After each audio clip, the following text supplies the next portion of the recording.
గ్రహణం నేపథ్యంలో పశ్చిమ గోదావరి జిల్లాలోని ఆలయాలన్నీ ఆదివారం మూసివేయనున్నారు. మధ్యాహ్నం 12 గంటలకు ఆలయాల తలుపులు మూసివేస్తారు. తిరిగి సోమవారం ఉదయం 9 గంటలకు సంప్రోక్షణ అభిషేకాల అనంతరం భక్తులకు దర్శనాన్ని అవకాశాలు కల్పిస్తారు.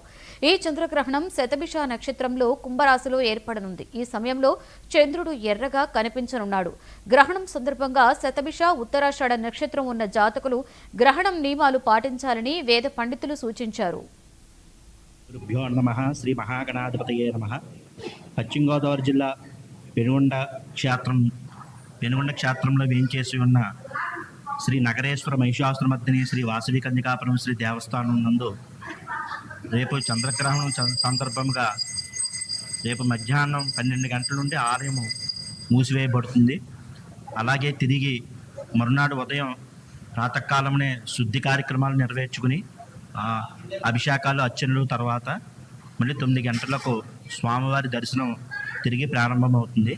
అలాగే ఈ చంద్రగ్రహణంకి శతభిషం పూర్వభాద్ర నక్షత్రాల వారు ఈ గ్రహణ నియమంలో తప్పనిసరిగా పాటించవలను. అలాగే వాళ్ళు దాని నియమనిష్టలు తప్పనిసరిగా దాన కార్యక్రమాలు నెరవేర్చుకుని తర్వాత శివాలయం దర్శనం చేసుకోవాలి.